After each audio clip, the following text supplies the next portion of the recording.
Good evening मित्रांनो, मी तुमचा financial story teller Pramod. आजच्या वीकचे अपडेट्स घेऊन उपस्थित आहे. आपण करूया आज गोष्टी इनिशियल पब्लिक ऑफरिंग म्हणजे आयपीओ बद्दल.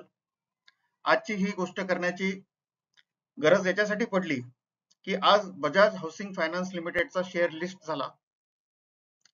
त्याची इश्यू साईज होतं 6,500 करोड.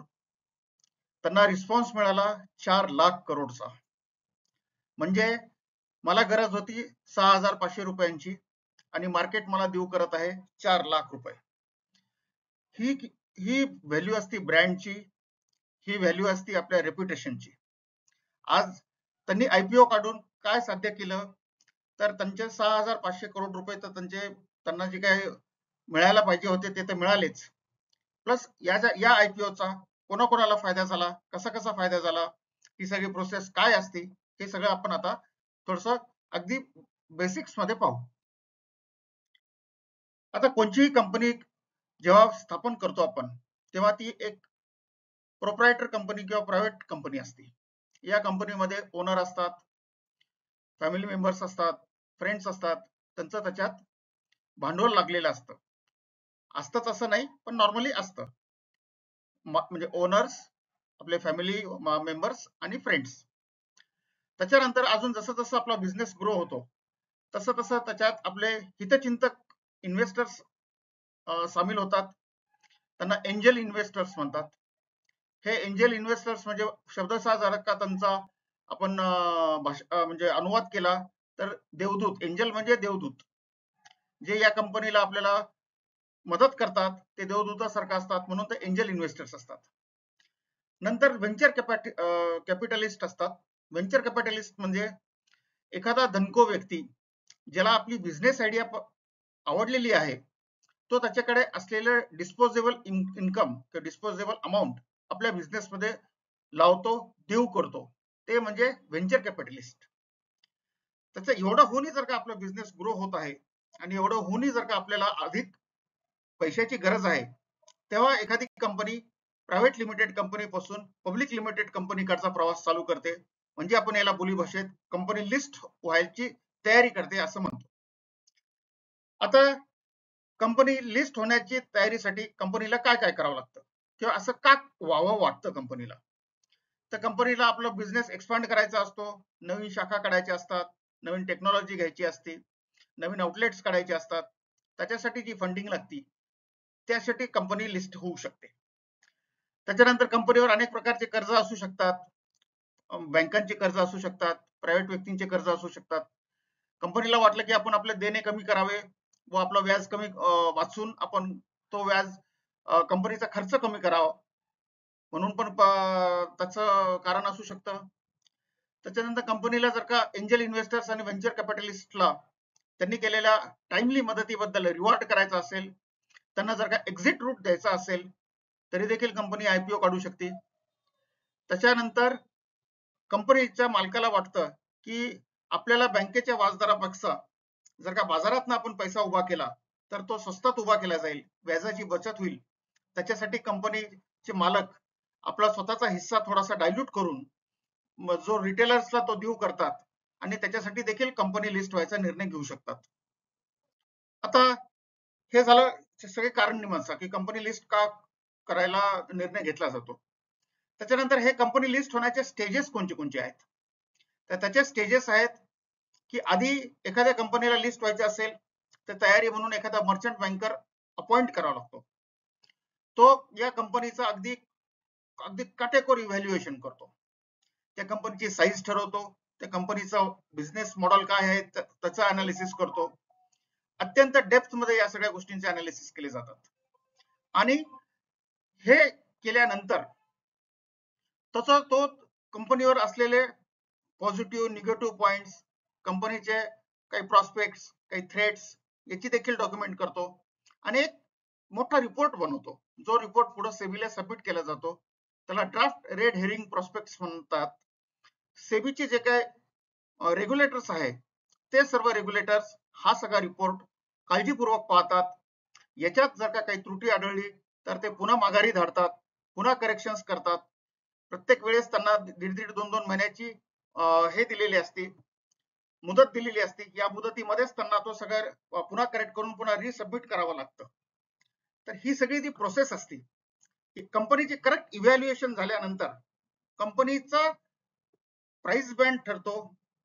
नॉर्मली काय असतं, साधारण 10% स्टेक कंपनी रिटेलर्स साठी डायल्यूट करते आणि 10% स्टेक आपण मार्केटमध्ये आणल्यानंतर 10% स्टेकचे किती शेअर्स आहेत, त्या शेअर्सचं किती व्हॅल्युएशन व्हायला हवं, त्या शेअर्सची पर प्राइस किती असायला पाहिजे, त्याच्यानंतर ते प्राइस बँड ठरवायचा झाला तर तो किती असायला पाहिजे, या सगळ्या गोष्टींचा निर्णय घेतला जातो. आता कंपनीचा ओनरशिप पॅटर्न बद्दल जर का आपण थोडंसं खोलात पाहिलं तर प्रमोटरचा जो स्टेक असतो, मॅक्झिमम स्टेक, तो साधारण 75% किंवा त्याच्या खालीच असतो.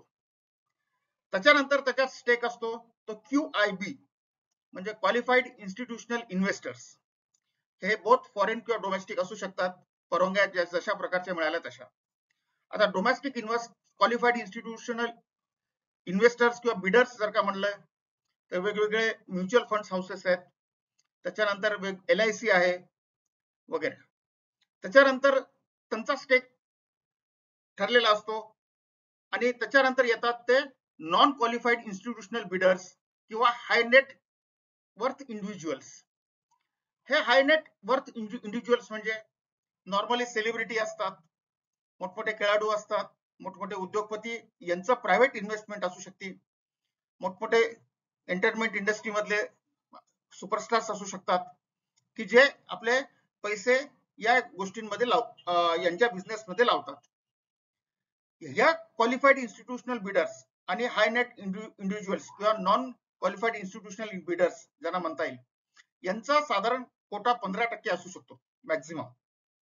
त्याच्यानंतर येतात फक्त रिटेलर्स. रिटेलर्सला नॉर्मली 9 ते 10% मालकी देण्यात येते, म्हणजे अख्ख्या 100%च्या शेअरच्या किमतीमध्ये रिटेलर्सला 9 ते 10%च आजच्या नियमानुसार ऑफर केले जाऊ शकतात. जे काय IPO येतो ते ह्या 9 ते 10% मालकीसाठी प्रायमरीली असू शकतो. तो काही त्याच्यात कोटा QIB क्वालिफाईड इन्स्टिट्यूशनल बिडर्सचा पण असू शकतो किंवा हाय नेट इंडिव्हिज्युअल्सचा पण असू शकतो. जर का रिटेलर्सचा जर का तुम्ही विचार केला तर रिटेलर्सला 2 लाख ची कॅपिंग आहे. 2 लाख रुपये ते इन्व्हेस्ट करू शकतात एका डीमॅट अकाउंट मधनं, एका pan card link demat account मधनं. हा कोटा क्वालिफाईड इन्स्टिट्यूशनल बिडर्स आणि हाय नेट इंडिव्हिज्युअल साठी वेगवेगळा असू शकतो. याच्यानंतर जे बिडिंगची जे ऍक्च्युअल प्रोसेस आहे, ती actual process he application supported by block amount असते. आता नव्याने ते UPI बेस्ड ऍप्लिकेशन पण पॉसिबल आहे. आता एखादा 10%ला समजा 100 शेअर्स आहे आणि घेणाऱ्यांनी 1000 शेअर्स साठी बुकिंग केलं तर आपण त्याला म्हणतो 10 टाइम्स तो इश्यू ओव्हर सबस्क्राईब झाला. याचं उलट पण असू शकतं. 100 शेअर्स जर का पब्लिकला ऑफर केले आणि 80 शेअर्सचे जर का खरेदीदार मिळाले तर इच अँड एव्हरी इन्व्हेस्टर्सला ते शेअर्स मिळणारे हे जाहीर झालं, कारण की ते अंडर सबस्क्राईब झालं. आणि ओव्हर सबस्क्राईब जर का झाला तर आपण त्याला म्हणतो 10 टाइम्स ओव्हर सबस्क्राईब झाला, 20 टाइम्स असू शकतो. तर हे सगळ्या प्रक्रियेनंतर एक लॉटरी सिस्टीम असते, कॉम्प्युटराइज लॉटरी सिस्टीम असते आणि त्यानुसार आपल्याला ते मेसेज येतो की तुम्हाला शेअर अलॉट झाला आहे का नाही. जर का तुम्हाला शेअर अलॉट झाला असेल IPO मध्ये तर ऍप्लिकेशन सपोर्टेड बाय जी ब्लॉक अमाऊंट असते ती आपल्या अकाउंट बँकेतनं काढून घेतली जाते आणि त्या शेअर्सचे पुढच्या 2 दिवसात ते शेअर्स आपल्या डीमॅट मध्ये दिसायला लागतात लिस्टिंगच्या आधी. त्याच्यानंतर जर का आपल्याला शेअर नाही मिळाला तर आपली जी ब्लॉक झालेली अमाऊंट असते, जी आपल्याला वापरता येत नाही पण त्याच्यावर इंटरेस्ट वगैरे बँकेचे चालू असतात, ती रिलीज केली जाते, ती आपली बँकेतच राहते. तर अशा एकंदर प्रोसेसने हे शेअर्स आपल्याला अलॉट केले जातात. आता याच्यानंतर लिस्टिंगच्या दिवशी जेव्हा लिस्ट होतं तेव्हा एक ग्रे मार्केट नावाचा कन्सेप्ट आहे. ग्रे मार्केटमध्ये साधारण किती टक्के ओव्हर सबस्क्राईब झालं याच्यानुसार एक साधारण अंदाज लावला जातो की हा किती प्रीमियमने लिस्ट होईल. तर हा प्रीमियम जर का ठरवायची जर का वेळ आली तर साधारण एक आकडा ठरतो की ओव्हर अँड अबाव 70%, 80%, 100%, 150%, 200% ला लिस्ट होईल. मग ते आपण ते पाहतो बघा, एक पारंपरिक सोहळा असतो शेअर मार्केटमध्ये ते सगळे संबंधित लोक येतात, मर्चंट बँकर्स असतात, त्याच्यानंतर मालक असतात, सेबीचे अधिकारी असतात, स्टॉक एक्सचेंजचे अधिकारी असतात. ते एक शाळेची घंटा असते तिथं. ती शाळेची घंटा टनकन वाजवतात आणि तो शेअर लिस्ट झाला म्हणून आपल्याला आपल्या शेअर मार्केटच्या स्क्रीनवर दिसायला लागतो. तर सगळ्यात पहिले जिथं तो लिस्ट होतो, ती लिस्टिंग व्हॅल्यू जी असती ती त्याची लिस्टिंग व्हॅल्यू असती. आजचं जर का बजाज हाऊसिंग फायनान्सचं जर का तुम्ही लिस्टिंग व्हॅल्यू पाहिली तर 70 रुपये मॅक्झिमम प्राइस बँड असलेला शेअर 150 रुपयाला लिस्ट झाला. म्हणजे साधारण 115-119% प्रीमियमनी तो लिस्ट झाला. हे अंदाजानुसार झालं. ज्यांना ज्यांना ते मिळाले त्यांचे तात्काळ पैसे 110% वाढले. म्हणजे 70 रुपयाचे साधारण 150 रुपये म्हणजे डबल पेक्षा जास्त झाले. हा लिस्टिंग गेन असतो. आता हे जे जर का लिस्ट ज्यांना नाही मिळाले त्यांनी काय करायचं? आता शेवटी लॉटरी आहे, कधी मिळतात कधी मिळत नाही. आता यांनी काय फार नाराज व्हायची गरज नाही. यांनी प्रत्येक डीप वर शेअर अक्युमुलेट करायचं.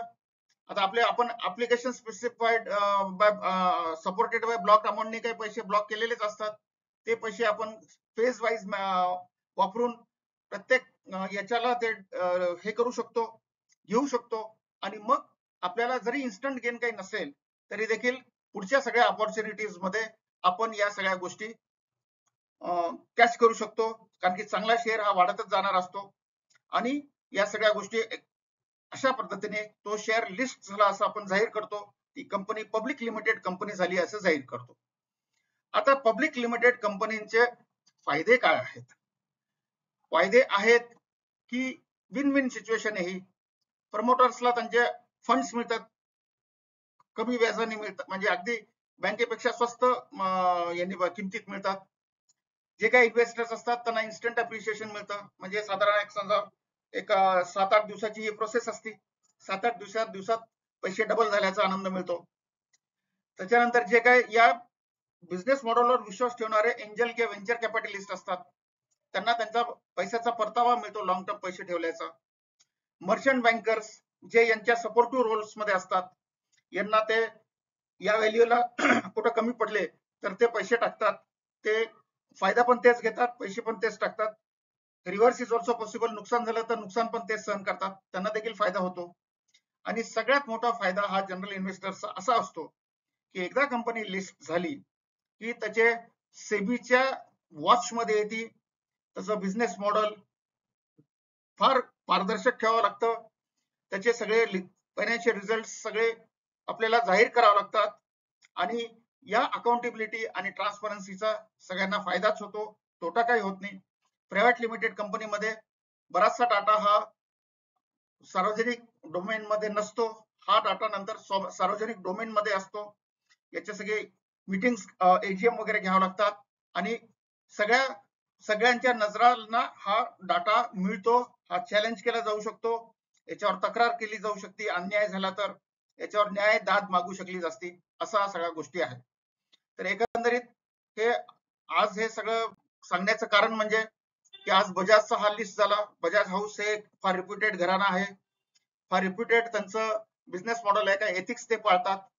ते आजपर्यंत त्यांनी कधीही टोबॅको आणि लिकर बिझनेस मध्ये स्वतः कधी उतरले नाहीत, असं राहुल बजाज स्वतः अभिमानाने नेहमी सांगितलेलं मी ऐकलेलं आहे.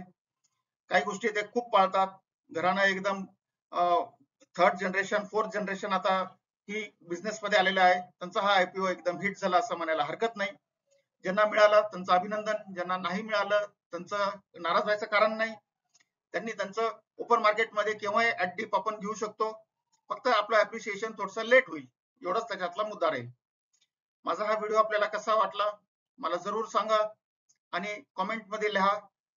आणि लाईक, शेअर, सबस्क्राईब करा, जेणेकरून मी असे अजून काही इन्फॉर्मेटिव्ह, एज्युकेटिव्ह व्हिडिओज बनवेल, नवीन नवीन टॉपिक्स हाताळेल व फायनान्शियल लिटरसी, फायनान्शियल फ्रीडम कडे सर्वांचा या मार्गावर नेणारा वाटाड्या म्हणून मला भूमिका करायला आवडेल. थँक्यू. Good day.